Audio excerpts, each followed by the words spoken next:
නම් මේකට උත්තරේ ඉන්නේ 2. ඒක හරි. එහෙනම් ඊළඟ ප්‍රශ්නෙත් බලමු.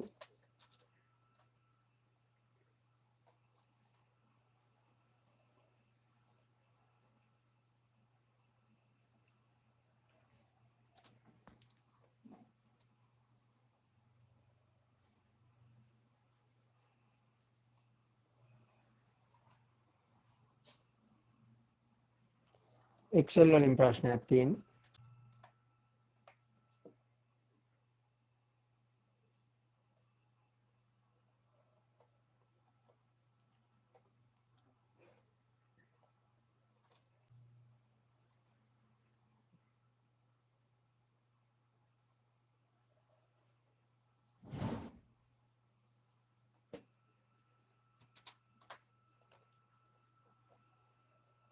මේකට උත්තරේ කියලා දෙන්න. දැන් මතක තියාගන්න ඕගලන්ට කම්පියුටර්ස් නැහැ. ඉතින් ගන්න කරලා වන්නනවා. කරන් බලන්න.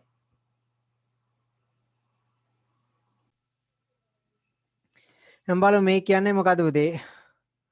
y සමාන px බලය ධන qx ධන r යන සමීකරණය භාවිතා කර දී ඇති x අගයන්ට අනුරූපව y අගයන් ගණනය කළ යුතුය ඇත. pqr නියතවල අගයන් පිළිවෙලින් B1 B2 B3 කෝෂවලද x අගයේ පරාසය C2 සිට C6 කෝෂවලද දක්වා ඇත. එහෙනම් දැන් y වල අගය හොයන්නයි තියෙන්නේ. මෙතන y වල අගය හොයාගෙන යන්න ඕන. මෙතන මේ නියතවල කියන්නේ මේක මේ නිත්‍ය අගයන්. මේක කිසි වෙනසක් වෙන්න බෑ මේ අගයන් ටික. කිසි වෙනසක් වෙන්න බෑ. ඉතින් පිටපත් කරනකොට අගයන් වෙනසක් නොවෙන්න නම් අපි මොනවද දාන්න ඕන? ඩොලර් ලකුණු දාන්න ඕන. ඩොලර් ලකුණේ අදාළ ස්ථානවල ඒ ටික දාලා තියෙන්න ඕන. නැත්තම් බෑනේ. එහෙනම් බලමු.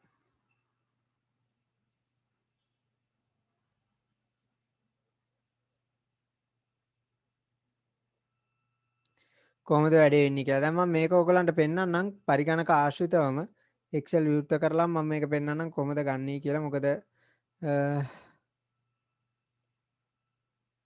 පිළිතුරු වල අඩුපාඩු තියෙනවා කීපයක්.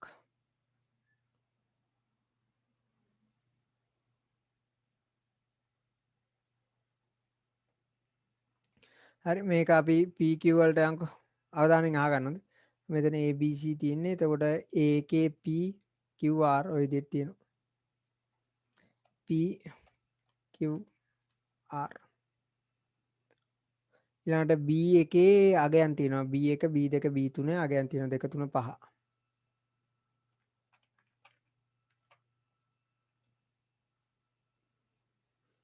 ඊළඟට X කියන තීරුවෙත් අගයන් තියෙනවා.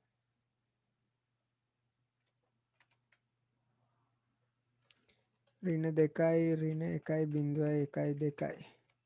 y කියන තීරුවේ අගයන් ටික වහන්න තමයි අපිට බාර දීලා තියෙන්නේ. එහෙනම් බලමු මේ සඳහා සූත්‍රය කොහොමද හදාගන්නේ කියලා දැන්. සූත්‍රයක් දීලා තියෙනවා පුතේ. මෙතන දීලා තියෙන සූත්‍රය හොඳින් අධ්‍යයනය කරන්නකෝ. y සමානයි px වර්ගය ධන qx ධන r. එතකොට අපි මේක හදනකොට බලමු කොහොමද මේ සූත්‍රයට අදාළව ගන්න කියලා. y සමානයි p වල අගේ තියෙන්නේ මොකේද? b1. ඕක මේ px කියලා කියන්නේ ಗುಣ කිරීමනේ එතන තියෙන්නේ. ಗುಣ කිරීම x. x වල අදාළ අගේ වර්ගය එන්න ඕන. ඉතින් වර්ගය අපිට ගන්න පුළුවන් ක්‍රම කිහිපයක් තියෙනවා. මේකේ හැටියට වර්ගය අරන් තියෙන්නේ එම ගානෙන්ම ಗುಣ කරලා. නැත්තම් අර පාදේ දාලා අපිට ඔන්න ඔය විදිහට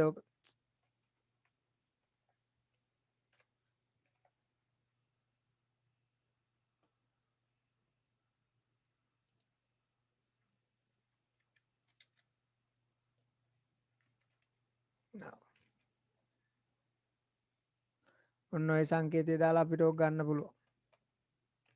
ඔන්න ඔහම ගත්තත් හරි. නමුත් මෙතනදී එහෙම නෙමෙයි අරන් තියෙන්නේ. මෙතන දීලා තියෙන උදාහරණයට අනුව C2 C2කින් ගුණ කරලා ඒ වර්ගය අරන් තියෙනවා. ඒක හරිය එතකොට ගැටලුවන්න. ඊළඟට ධන QX. එතකොට Q වල අගේ තියෙනවා.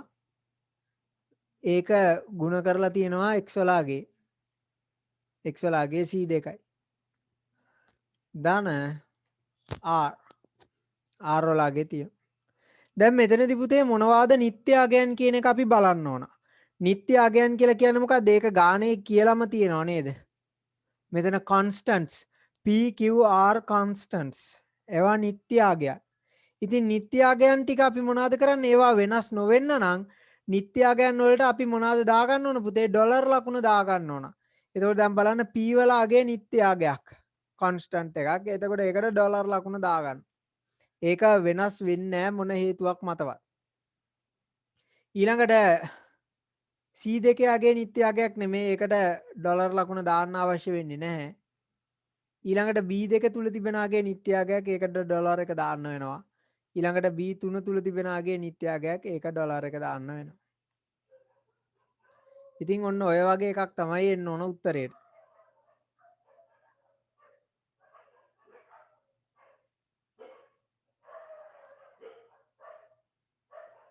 එතකොට අපි බලමු මොකද උත්තරේ ගන්න පුළුවන්. මෙතනදී 3 උත්තරේ තියෙනවා බලයත් සමග. නමුත් මෙතන එක ගැටලුවක් තියෙනවා පුතේ.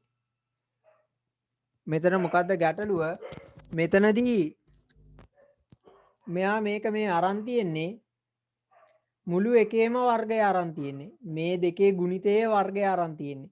දැන් මෙතන එහෙම සටහනක් නැහැනේ. x වර්ගයනේ තියෙන්නේ නේද? x වල වර්ගය තියෙන්නේ. එතකොට මෙතනදී මේ මුළු එකේම වර්ගයේ විදිහට අරන් තියන්නේ. ඔක අන්න එතන තමයි ඔතන තියෙන එකම ගැටලුව 3 කියන පිළිතුර ගත්තා. හරි. දැන් ඔයගොල්ලෝ පැහැදිලිව දන්නවා පුතේ Excel වල මෙහෙම සටහන් කරපුවාම දෙක ගුණ කිරීම 3 ඔන්න ඔහම සටහන් කරපුවාම මොකද්ද මුලින්ම ක්‍රියාත්මක වෙන්නේ?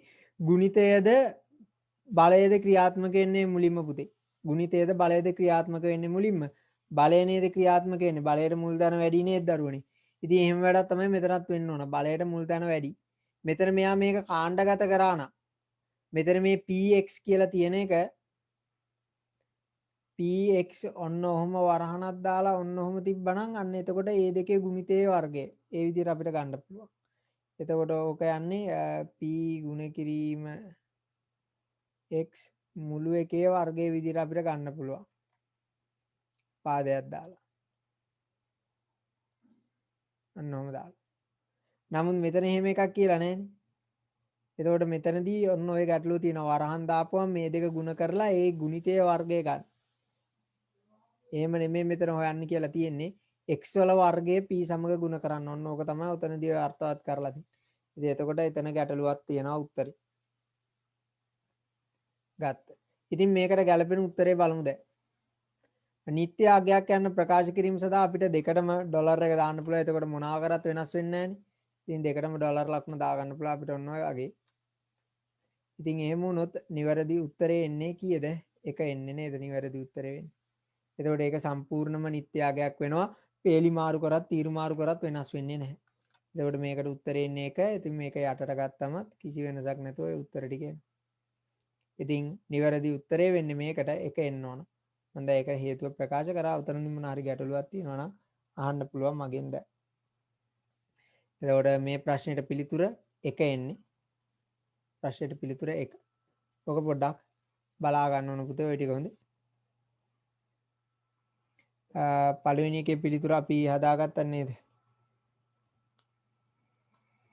පළවෙනි එකට එන්න ඕන පිළිතුර 2. ඒක හරිනේ.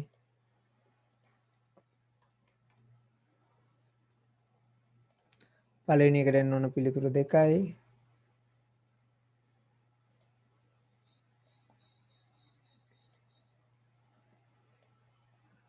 ඊළඟට මේකට එන්න ඕන පිළිතුර 3.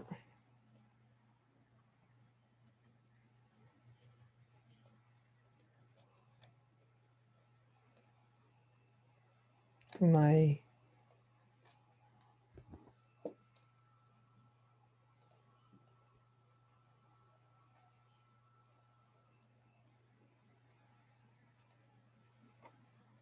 3 නෙමෙයි sorry මේකට එන්න ඕන 2 මේකට එන්න ඕන පිළිතුර 2 මේකට එන්න ඕන 3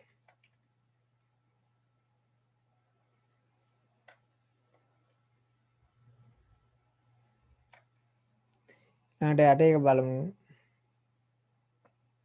දැන් මම පෙන්නුවා වගේ යට එකට එන්න ඕන පිළිතුර 1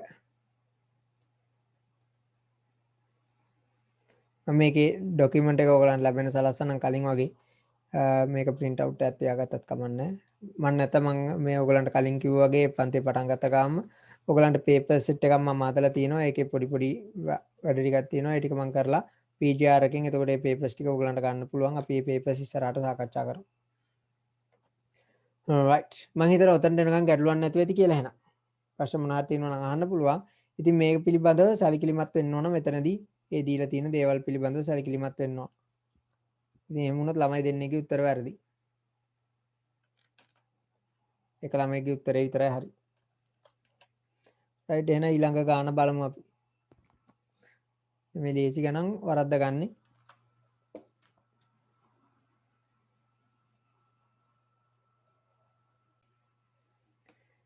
මේකෙදි මොකද්ද මේ කියන්නේ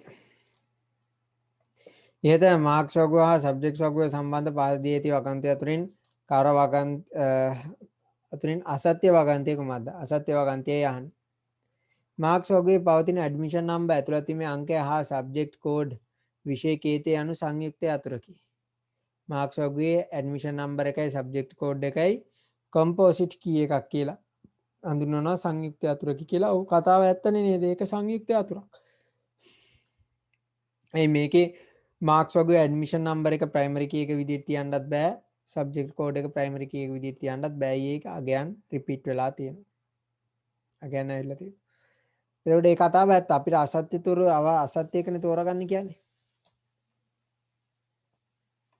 අසත්‍ය ප්‍රකාශය තෝරගන්න කියන්නේ එතකොට එහෙනම් බලමු ඊළඟට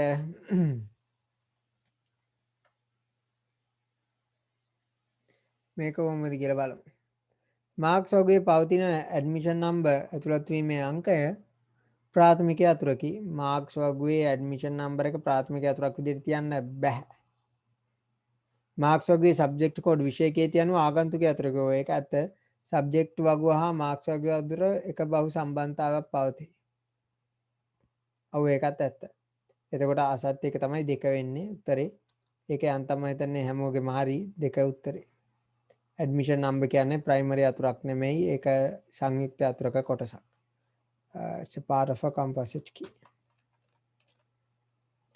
තේන ඒක අතහරින්නේ අන්තක් කට්ටියගේ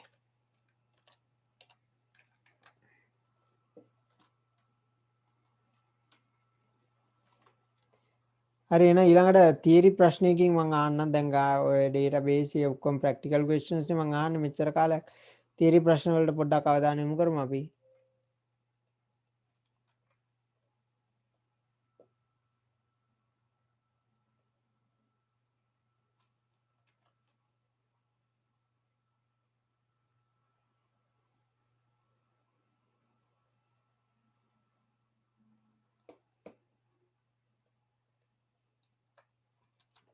right තියරි ප්‍රශ්නයක් තියෙනවා උත්තරයක් දෙන්න බලන්න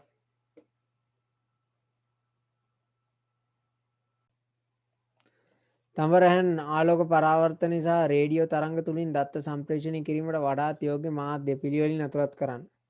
එතකොට තඹරැහන් ආලෝක පරාවර්තනය සහ රේඩියෝ තරංග. තඹරැහන් වලින් යන්නේ ඇඹරුම් කම්බි යුගල, ආලෝක තරංග වලින් යන්නේ ප්‍රකාශ තන්තු, රේඩියෝ තරංග කියන්නේ Wi-Fi. උත්තරේ 3 ගන්න පුළුවන් අපිට.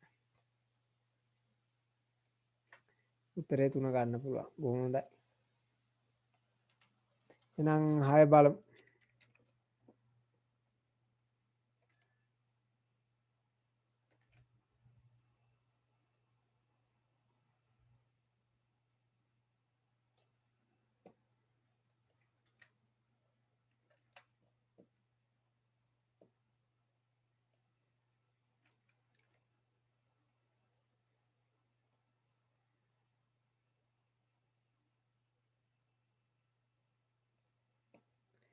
මේකට ටක් ගාලා බලන්න උත්තරයක් ගන්න.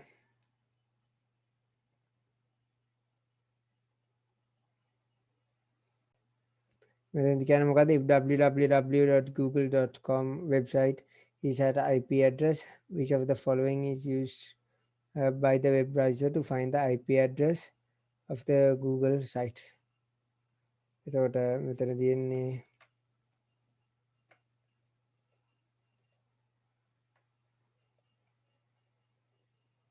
එක DNS.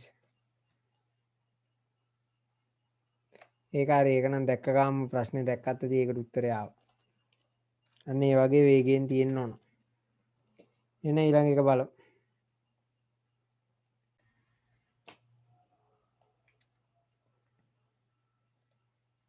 එක විතරයි මෙතන නැත්තේ. අනෙක උත්තර තුනම තියෙනවා අයවපු. හැබැයි බලමු එනම් මේක කොහොමද දෙන්නේ කියලා. 2 3 4 නේද? පුද්ගලයෙකුට MB 200 ගොනුවක් අන්තර්ජාලය හරහා තවත් පුද්ගලයෙකුට ඇවිය යුතු ඇත. මේ සඳහා යෝග්‍ය වන්නේ පහත දක්වා ඇති කවර ක්‍රමද? If a person wants to send a 200 MB file to another person through the internet, which of the following methods are suitable? Email එකකින් මේක කරන්න බෑ. ඊමේල් එක උපරිම මෙගාබයිට් 20ක් 25ක් වගේ තියෙන. මෙගාබයිට් 201 ගුණයක් යවන්න බෑ ඊමේල් එකකින් කවදාවත් ඒක කරන්න බෑ. කරන්න දෙන්නේ නැහැ. ඊළඟට ගොනු යැවීමට FTP සේවාවක් භාවිතා කරා. FTP file transfer protocol එක පාවිච්චි කරන්න පුළුවන්. අපිට ඒකේ සේවාවක් පාවිච්චි කරන්න පුළුවන්. ඒ සඳහා FTP ඔය සේවාව ලබා දෙන මෘදුකාංග තියෙනවා.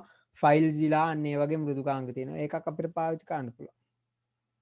ඊළඟට Google Drive වැනි මාර්ගගත ආචායන දායකයන් පාවිච්චි කරන්න පුළුවන්. Google Drive එක හරහා ඊමේල් කරන්න පුළුවන්. Google Drive එකට දාලා Google Drive එකේ link එක ඊමේල් කරන්න පුළුවන්. දැන් මමත් එහෙම දැන් ඕගලන්ට මේකේ අර වෙබ්සයිට් එකේ පුතේ වෙබ්සයිට් එකේ තියෙන ඔය සමහර ෆයිල්ස් එම ටිකක් ලොකු වුණාම මේ දාන්න බෑ. මම මොකද කරන්නේ? Google Drive එකට Google Drive නෙවෙයි අතට මම පාවිච්චි කරන්නේ Dropbox. Dropbox කියන්නේත් ඔය Google Drive වගේම එකක් තමයි. මම හිතන්නේ මම Google Drive එක ඔයගලන්ට පෙන්නන්න නැති. ඒක අපි එකක් ගිහිල්ලා බලමු Google Drive එකට. අන්තර්ජාලයේ තිබෙන ඒ කියන්නේ අපේ පරිගණකයේ දත්ත තැන්පත් කරන්න නැතුව අන්තර්ජාලයේ දත්ත තැන්පත් කිරීම සඳහා ලබා දෙන සේවාවක් තමයි Google Drive කියන්නේ. ඒ වගේම එකක් තමයි Dropbox. ඉතින් පුතේ දැන් මෙතන ඕගලන්ට ඔය ලබා දෙන ලේඛන සියල්ල කියලා එකක් බලමු. දැන් මම දන්නවා මෙතන නැති වැඩි කවුරුත් ඇවෙන්නේ නැහැ. කමන්න. පන්තියට එන්න ඕන උට ඕන වුණාම විතරයි මේකට යන්නේ. පරණ වීඩියෝස් එහෙම බලන්න ඕගලන්ට තියෙන අවස්ථාව. පරණ අපි කලින් කරපු ප්‍රශ්න එහෙම බලන්න පුළුවන්. රයිට්. ගොඩාක් තියෙනවනේ වීඩියෝස් ඒවා බලන්න පුළුවන්. නමුත් මෙතනදී මේ කියවීමේ ද්‍රව්‍ය කියලා තියෙනවනේ පුතේ. මේක ඕගලන්ට ලබා දෙන්නේ ඇත්තටම Dropbox හරහා ලබා දෙන්නේ. right Dropbox හරහා තමයි ඇත්තටම මේ ලබා දෙන්නේ ඕගලන්ට Dropbox කියන්නේත් ඔය මේ වගේම දත්ත තැන්පත් කිරීම සඳහා අපිට නොමිලේ දත්ත තැන්පත් කිරීම සඳහා ලබා දෙන සේවාවක්. ඉතින් Google එකට ගියොත් මම Google Drive එක පෙන්නන්න නැති ඕගලන්ට. Google Drive නෙමෙයි sorry Google Drive. Google Drive එකට ගියොත් මෙතනින් යන්න පුළුවන් drive නැති. Google Drive එකත් නිකන් අර මේ Google Drive එකත් නිකන් පෙන් එකක් වගේ තමයි. නමුත් ඉන්ටර්නෙට් එකේ තමයි ඔක්කොම data තැන්පත් කරලා තියෙන්නේ. ඉතින් මෙතන මේ ඔක්කොම certificates ළමයින්ට ලබා දීපු සාතික පත්‍රය ඔක්කොම තැන්පත් කරලා තියා ගන්නවා මගේ ටියුට්ස්. ඒ ඔක්කොම මේකේ තැන්පත් කරලා තියා ගන්නවා. මේ එතකොට මට ඕන device එකකින් යන්න පුළුවන්. ඕන device එකකින් යන්න පුළුවන්. ඉතින් ඔන්න ඔය වගේ තැනක තැන්පත් කරලා ඕකේ link එක යවන්න පුළුවන් email එකක් හරහා. අන්න ඒ වගේ වැඩක් කරන්න පුළුවන්. ඉතින් එතකොට Google Drive වැනි මාර්ගගත ආචරණ දායකයන් භාවිතා කර ඒක කරන්න පුළුවන්. ඉතින් එහෙම දෙයක් තමයි මෙතනත් කරන්න වෙන්නේ. එතකොට උත්තරේ අපිට ගන්න පුළුවන්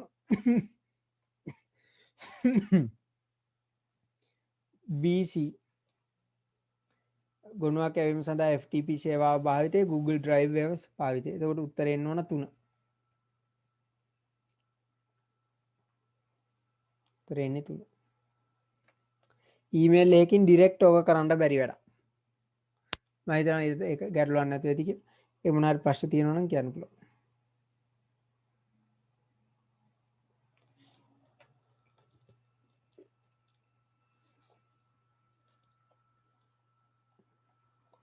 ඊළඟ එක බලමු 8.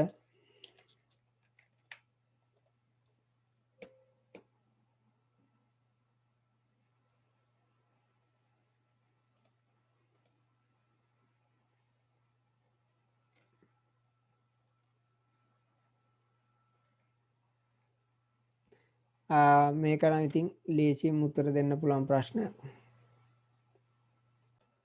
බලමු එහෙනම් මොකාගේද හරි කියලා උත්තරේ. Which of the following statements regarding the waterfall model relating to the system's development life cycle SDLC are true? පද්ධති සංවර්ධන ජීවන චක්‍ර අදාළ දියැලි ආකෘති සම්බන්ධයෙන් පහත සඳහන් කවර වගන්තිය සත්‍ය වේද? සත්‍ය වෙන වගන්තියයි අහන්නේ. In this model මෙතන මේ දියැලි ආකෘතිය සම්බන්ධව අහන්නේ නේද? අන්න ඒකත් මතක තියාගන්න මතක ඇතිනේ දියැලි ආකෘතිය. In this model, activities of each phase are completed before starting the work in the following phase. මෙම ආකෘතියේදී ඊළඟ අවධියේ කාර්යයන් ආරම්භීමට පෙර වත්මන් අවධියේ කාර්ය සම්පූර්ණ කෙරේ. ඒක හරි පුතේ. ඊළඟ අවධියට යන්න කලින් අවධියේ දැන්ට සිටින අවධිය සම්පූර්ණයෙන්ම ඉවර කරලා තමයි ඊළඟ අවධියට යන්නේ. ඕකේ 11 වසර පොතේ බලන්න waterfall එක කියන්නේ අන්න ඒකයි. පියවරෙන් පියවර ඕක සම්පූර්ණ කරන්න ඕන දෙයක්. එතකොට ඒක ඒ විදිහට යන්නේ. එතකොට ඒක හරි උත්තරේ. ඊළඟට බලමු B එක. දැන් ගොඩක් තියෙනවනේ හරි ඒවා. This model helps to develop an initial basic system which is developed into the full system in an iterative incremental fashion. මෙම ආකෘතිය පද්ධතියක් මූලික සරල පද්ධතියක් ලෙස පටන්ගෙන පසුව පුනර්කරන වෘද්ධි රටාව තුළ සවිස්තරාත්මකව සෑදීමට ඉවහල් වෙන්නේ. මේකෙදි එහෙම දෙයක් කරන්නේ නැහැ. සම්පූර්ණ පද්ධතිය සම්පූර්ණ මුලින් ඉඳලම අවසන් වෙන තෙක් හදනවා. කුඩා පද්ධති විදියට හදාගෙන යන්නේ නැහැ. එතකොට මේකේම නැහැ. මොකද iterative incremental model කියලා වෙන එකක් තියෙනවා. මේක waterfall එකට සම්බන්ධ නැහැ. එතකොට B එක වැරදි. In this model, usually the user sees the system at the initial phase of the system development life cycle. මෙම ආකෘතියේ සාමාන්‍යයෙන් භාවිතාකරුවන් පද්ධතිය දැකගන්නේ පද්ධති සංවර්ධන ජීවන චක්‍රයේ මුල් අදියරවල නෑ. සම්පූර්ණයෙන්ම වැරදි. අපේ සම්පූර්ණ පද්ධතිය දකින්න ලැබෙන්නේ පුතේ අපිට මේ ජීවන චක්‍රයේ අවසාන අදියරේදී පමණයි. අවසානම අදියරේදී තමයි සම්පූර්ණ පද්ධතියෙන් බලන්න පුළුවන් වෙන්නේ. එතකොට උත්තරේ 1 A. ඒ විතරයි හරියන උත්තරයකට තියෙන්නේ.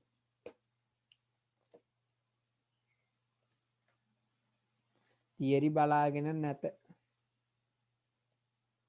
එකෙක්ගේ විතරයිනේ ඔක හරිද?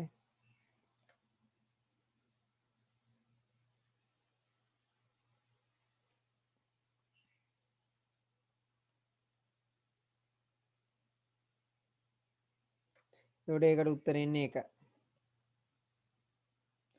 එහෙනම් ඉතින් ඊළඟ එකවත් බලමු හරියට කරගන්න.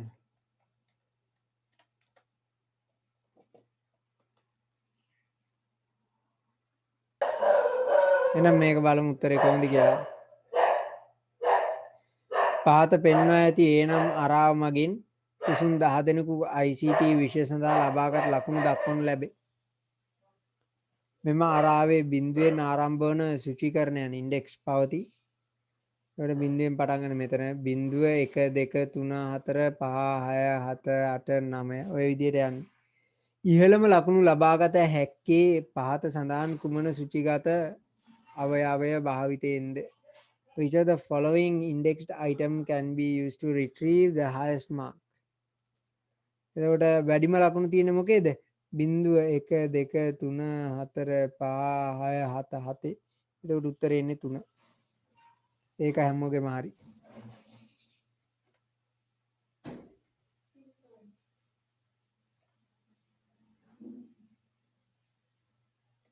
ඒක යන්ත හැමෝගෙම හරි ඒක නිකන්. right.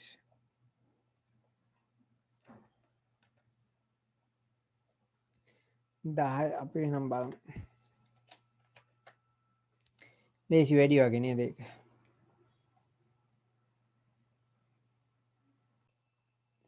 බලමු. පහත සඳහන් වගන්ති සලකා බලන්න දෘඩාංග කළමනාකරණය පරිශීලක අතුරු මුහුණත user interface ලබා දීම පැතුරුම් පත හා වදන් සැකසුම් පහසුකම් ලබා දීම. Which of the above are key services of an operating system? ඉහත සඳහන් ඒවායින් මෙහෙයුම් පද්ධතියක මූලික කාර්ය වන්නේ මොකක්ද? AB 1. මේක යෙදුම් මෘදුකාංගයක මූලික කාර්යයක්. පැතුම් පතා වදන් සැකසුම් පාසුකම් මේවා ලබා දෙන්නේ යෙදුම් මෘදුකාංග. එතකොට උත්තරේ හරි AB තමයි එන්නේ. කට්ටිය හොඳයි හැබැයි.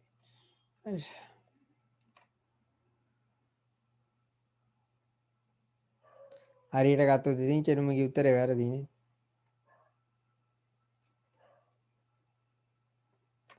හරි.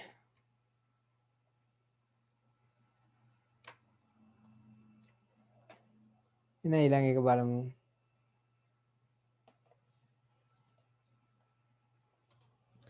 දොළහ.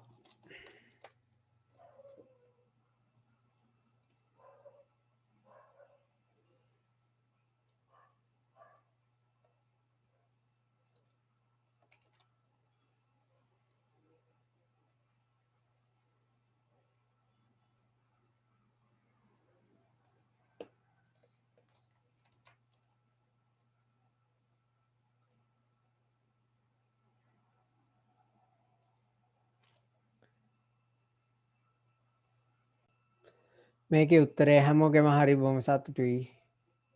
මම හිතන්නේ කොහොමද උත්තරේ ගත්තේ පුතේ? මට අනේ කියන්න බලන්න මේකේ උත්තරේ ගත්තේ කොහොමද? උත්තරේ එන්නේ එක. උත්තරේ හරි. උත්තරේ ගත්තේ කොහොමද? කියමුද බලන්න පොඩ්ඩක්.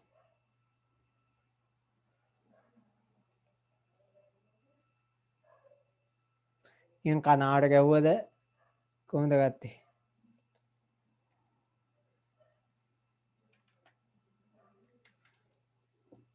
පුළුවන් නම් දෙක මේ උත්තරේ ගත්ත ආකාරය මට එවන්න ෆොටෝ එකක් ගන්න.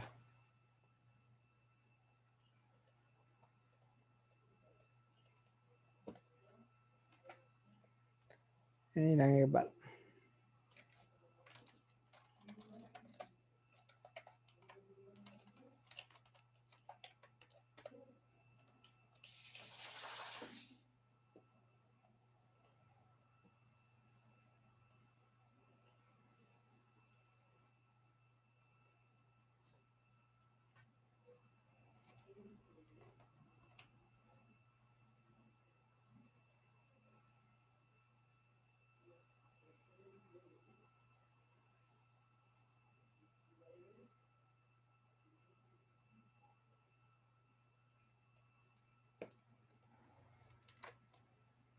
හරි මේකට උත්තර දෙන්නකෝ බලන්න.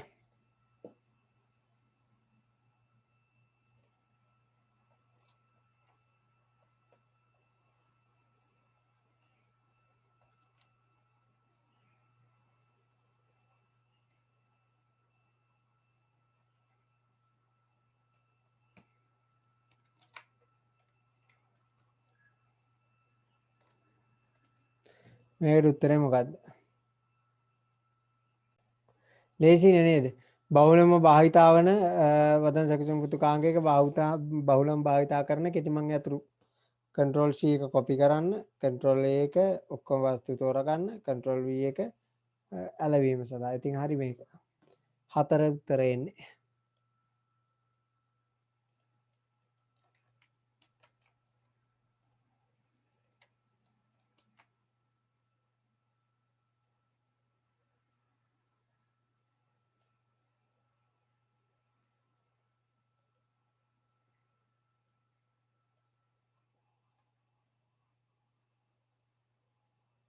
උත්තරේ එන්නේ 4.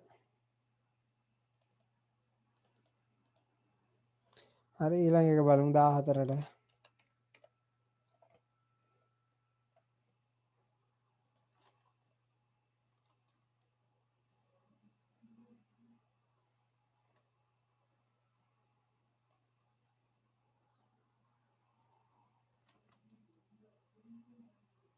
මේකත් හොඳ ප්‍රශ්නයක් තියෙනවා.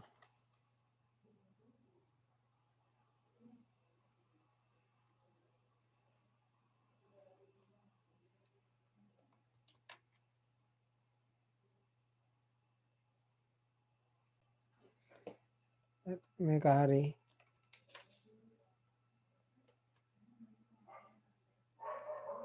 උත්තරේ එන්නේ 1.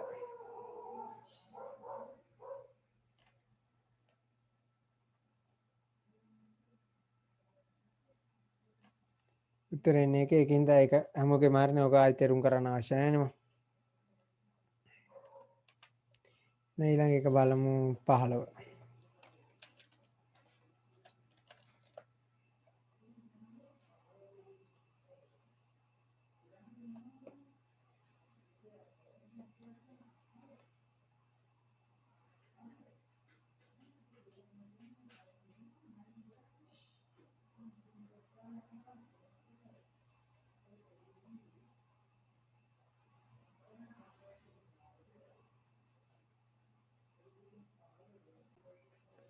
මේකෙත් උත්තර එන්නේ 2. ඉතින් ආයෙ ඒක මම එක්ස්ප්ලেইন කරන්නේ නැහැ හැමෝගෙම හරියින්ද.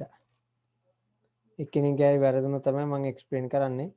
ඉතින් මේකත් හරි බොහොම හොඳයි වැඩි නියමය. 2 උත්තර එන්නේ. ඔයාලා කතා කරලා උත්තර ලියනවා මන්ද.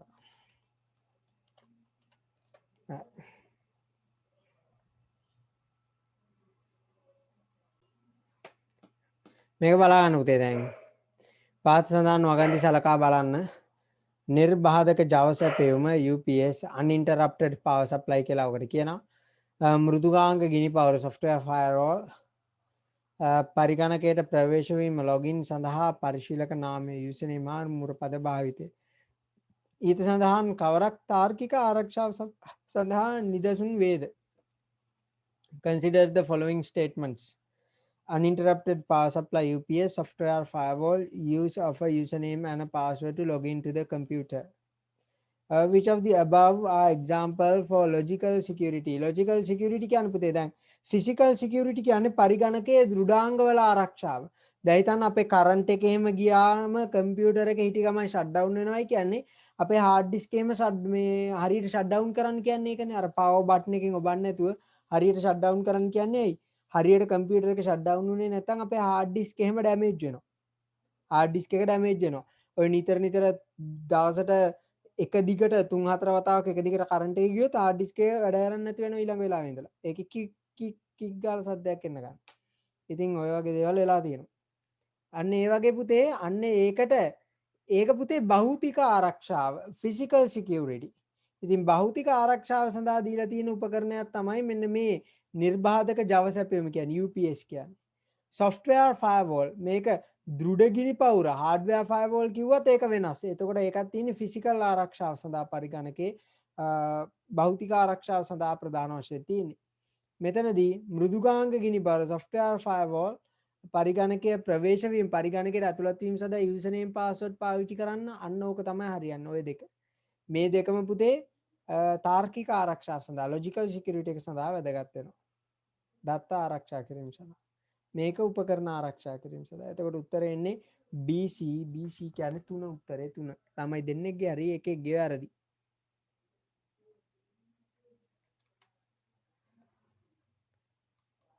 මම හිතනවා ඔක ගැටලුවක් නැතුව ඇති කියලා.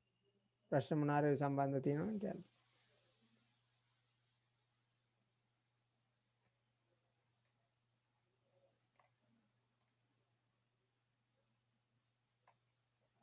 right එහෙනම් ඊළඟ එක බලමු.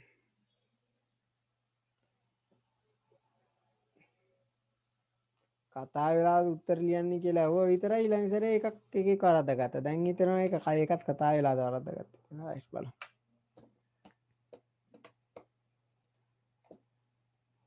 17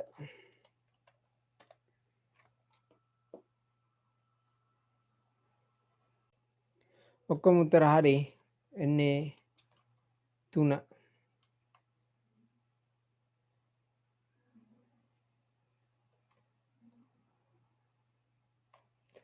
එන්නේ හරි.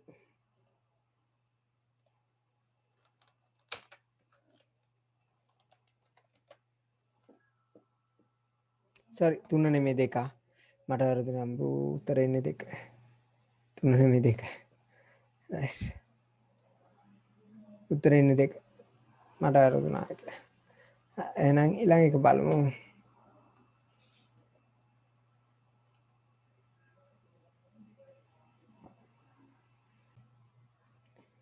මෙතනදී එන්නේ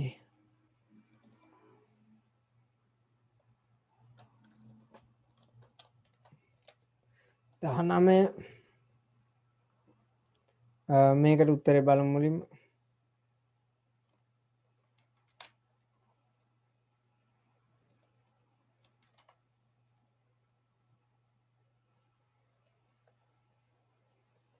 මේකට උත්තරේ එන්න ඕන පුතේ.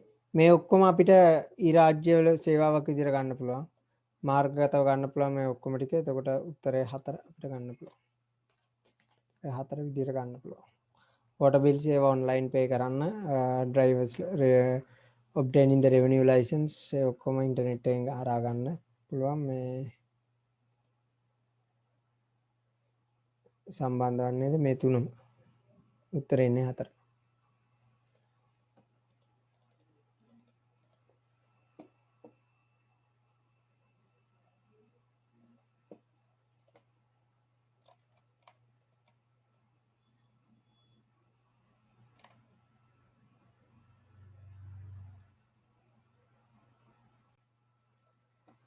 නම් මේකෙන් ලැබිලා තියෙන උත්තර වෙනස් ළමයින්ගේ. නම් බලමු අපි මොකක්ද උත්තරේ ගන්න පුළුවන් කියලා අපිට.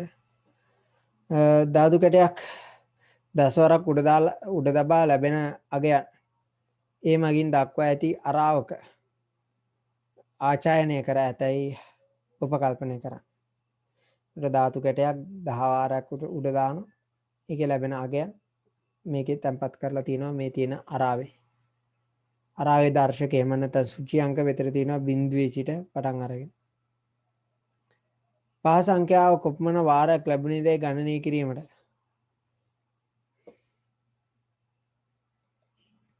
පහ සංඛ්‍යාව කොපමණ වාරයක් ලැබුණේදයි ගණනය කිරීමට P Q හා R ලේබල් වල નિયમિત පද දී නොමැත. පහත දක්වා ඇති ඇල්ගොරිදමේ භාවිතා කරනු ලබයි. ඉහත ඇල්ගොරිදමේ පෙන්වා ඇති PQR ලේබලය සඳහා නිවැරදි පද ලියා දක්වා. නම් බලමු. PQR වලට නිවැරදි පද එන්න ඕන. මෙතන පුතේ P වලට එන්න ඕන අගය මොකක්ද කියලා බලමු. P වලට එන්න ඕන අගය මොකක්ද කියලා බලමු. බිඳුවෙන් පටන් ගන්නේ. එතකොට P වලට එන්න ඕන අගය පුතේ මෙතන සමාන ලකුණක් දාලා නැහෙනි. සමාන ලකුණක් දාලා නැති හින්දා P වලට එන්න ඕන 10. අගේ එන්න ඕන. මෙතන 10. 9 කියලා දැම්මොත් ඒක වැරදි. මෙතන P වලට එන්න ඕන 10. මෙතන සමාන ලකුණු තිබ්බනම් 9 දාන්න පුළුවන්. සමාන ලකුණු නැති හින්දා මෙතන P වලට එන්න ඕන 10. ඒක මතක තියාගන්න හැමතිස්සෙම. එතකොට ඒක එක ළමයිගේ වැරදි. P සඳහා එන්න ඕන 10. ඊළඟ එක බලමු Q.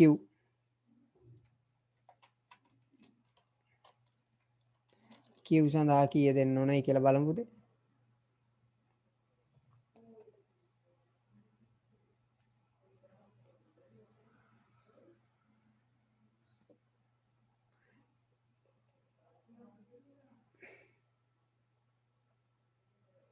මෙතන Q වලට එන්න ඕන 2 නෙමෙයි. මෙතන බලන්න මොකද්ද මේ කියන්නේ කියලා. මම ඕගලන්ට අරාවන් භාවිතයේදී ඒ අරාව පාවිච්චි කරන ආකාරය පිළිබඳව කියලා දෙන්න ඇති පුතේ. මෙතන එහෙම බැලුවොත් හැමෝගෙම වැරදි. අරාව පාවිච්චි කරනකොට ඒන අගය ගැන මම කියලා ඇති. මෙතනදී හරි අපි මෙන්න මේ විදිහට අරාවන් භාවිතය පිළිබඳ ප්‍රශ්නයක් තියෙනවා. මොකද Q එක හැමෝගෙම වැරදි. Q එක එක්කෙනෙක්ගේවත් හරිය නැහැ. අරාවන් භාවිතය පිළිබඳ බලමු. මෙතන අරාවක් තියෙනවා. මේ තියෙන අරාව මම ගන්නම්කෝ. හොඳ වෙලාවට මේ ප්‍රශ්නේ දුන්නේ මේ ලකුණු දෙකක ප්‍රශ්නයක් නිකන් ඔයගොල්ලෝ නාගෙන තියෙනවා. ලේසි ප්‍රශ්න. හරි. දැන් මම මේ විදිහට ලිව්වොත් output A කියන්නේ අරාවේ නම. කොටු අරාන්න ඇතුලේ 6 කියලා දාලා මට කීවෙනි අගේ ප්‍රතිදානය වේද පුතේ? මට ටක් ගාලා Zoom එකෙන් මෙසේජ් එකක් දාන්න.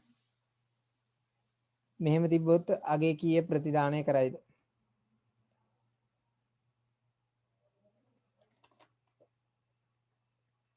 කෝ එක්කෙනයි උත්තර කියන්නේ. අනික කටියට මොකද වෙලා තියෙන්නේ?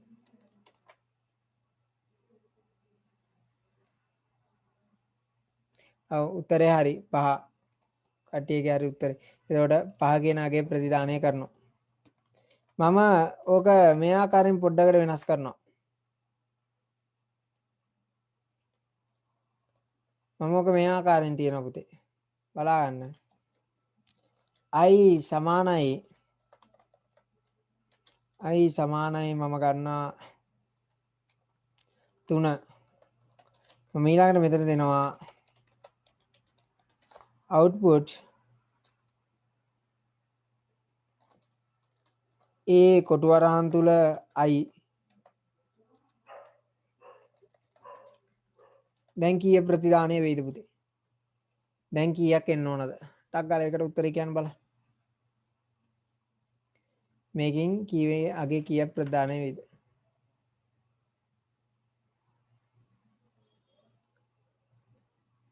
ඔව් 3යි. ඇයි මෙතන i වල අගේ 3. එතකොට මේ මෙතන ai කියලා දාපුවාම මෙන්න මේ තුන්වෙනි කොටුවේ තියෙන කර්මෙට ඒකත් අගේ 3මයි තියෙන්නේ. අන්න ඔය විදිහට එන්නේ. right ඒක මම පොඩ්ඩක් වෙනස් කරන්නම්කෝ. මම මෙතන දාගන්නවා count සමානයි 7 output a කොටු වරහන්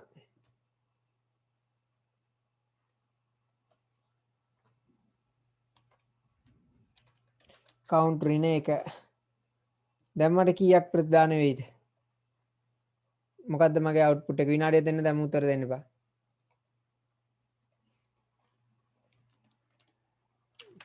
දැන් ආයි කියන්න බලන්න. මොකද්ද output එක එන්නේ?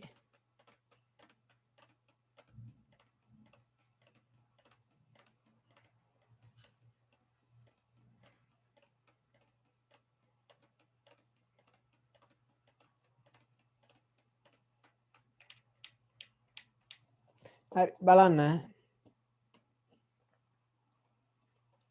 බලා ගන්න. මෙතන තියෙන්නේ 7. 7න් එකක් ගියාම කීයද? 6යි. 7න් එකක් ගියාම 6යිනේ. එතකොට 6 වෙනි සුචි අංකය 6 වෙනි ඉන්ඩෙක්ස් එකට තමයි මෙයා යන්නේ. 6 වෙනි ඉන්ඩෙක්ස් එකේ තියෙන කීයද? 5. එතකොට මෙතන කම්පියුටර් ස්ක්‍රීන් එකේ 5 අගේ පෙන්නනවා. 5 කියන අගේ පෙන්නනවා. ඔය ආකාරයෙන් ඔක වැඩ කරන්නේ. මොකද ඒක ළමයි කොකට උත්තරේ දාලා තියෙනවා 1යි කියලා. 1යි කේස් එක. එතන ඒක වැරදි 1 කියලා ආවා. මම හිතනවා මේක පැහැදිලි ඇති කියලා. එහෙනම් තව එකක් ඔය වගේක් බලමු.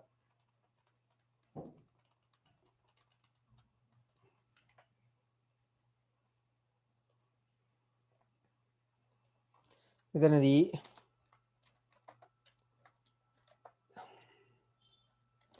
z සමානයි 2යි z ධන 2 කීය පෙන්නයිද?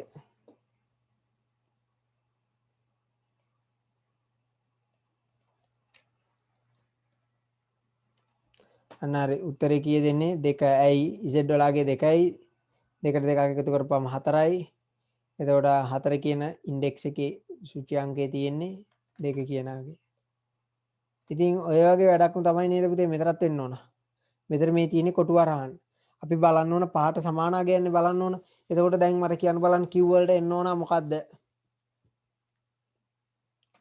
Q වලට එන්න ඕන මොකද්ද? අර කලින් දැනුම ප්‍රයෝගී කරගනිමින් මේක හොඳට විශ්ලේෂණය කරලා කියන්න බලන්න Q වලට එන්න ඕන මොකද්ද?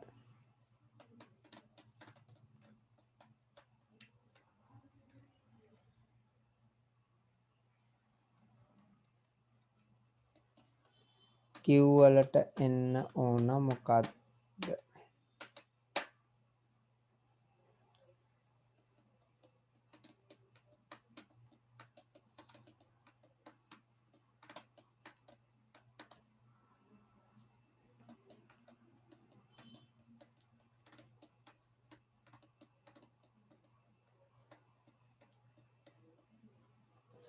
ඕක මම පොඩ්ඩක් ආයෙ නැවත ඔයගලන්ට කියලා දෙන්න වෙනවා. මේක හරියන්නේ මේ Q වලට එන්න ඕන I.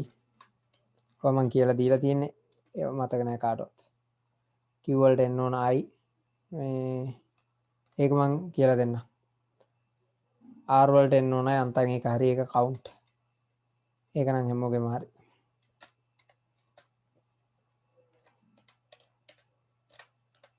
කවුන්ට්. ඔය විදිහට උත්තරේ එන්නේ. එහෙමනම් ඉතින් ගැටලුවක් හොයාගත්ත ගැටලුවක් තියෙන තරක්. ගැලීම් සටහන් ව්‍යාජකේත කියව ගන්න නොහැක. ඒ ටික බලා ගන්නට වෙනවා. දැන් ඉතින් දිගටම මොකෙන් තමයි මම ප්‍රශ්න අහන්නේ. මොකද ඔයගලගේ දුර්වල තැනක් අවුණා. එහෙනම් දැන් ඔකෙන් අපි ඉස්සරහට බලමු.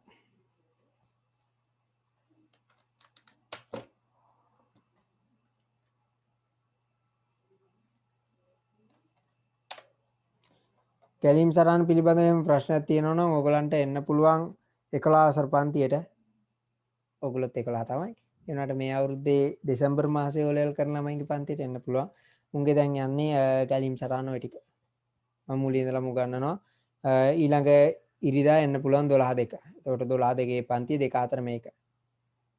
එන්න අනිවාර්යයෙන්ම ගැලීම් සටහන් පිළිබඳව ව්‍යාජකේත පිළිබඳව ගැටලුවක් තියෙනවා. සම්බන්ධ වෙන්නේ මේ පන්තියට. මම ඔයගලන්ව group එකට එකතු කරගන්න. මට පොඩ්ඩක් කියන්න ඒ පිළිබඳව ඒක දැනගන්න ඕන. Alright.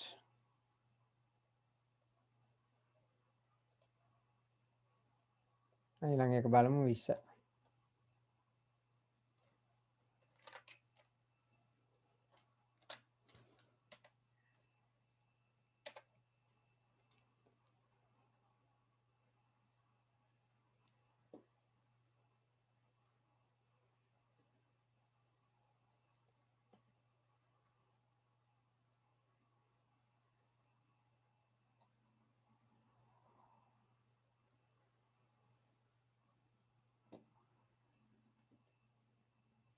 බලමු ඔයගලගේ ගැලීම් සටහනේ සම්බන්ධව තියෙනවා ගැටලු.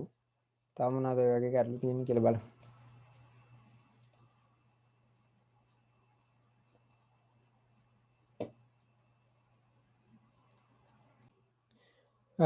හරි ඕකේ උත්තරේ හරි පවන්.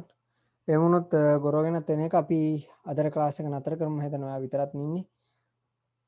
එහෙම වුණොත් අපි ඊළඟ සතියේ ආයේ ක්ලාස් එක තියෙනවා. ඊළඟ සතියේ උදේ තියන්න පුළුවන් මේ මම කියන්න කොහොමද කියලා තත්ත්වය. එහෙනම් අපි ලබන සතියේ හම්බ වෙමු ඉරිදා. මං MCQ අර පේපර්ස් ටිකක් තියෙනවා PGR එකෙන් ගන්න. මම ඒක ගන්න පුළුවන් දවස ඔයගලන්ට කියන්නම්. එතකොට ගිහිල්ලා ගන්න පුළුවන්. එහෙනම් අපි අතර සමුගනිමු දරුවෝ. මේකේ උත්තරේ හරි. එහෙනම් සුබ දවසක්. ආයුබෝවන්.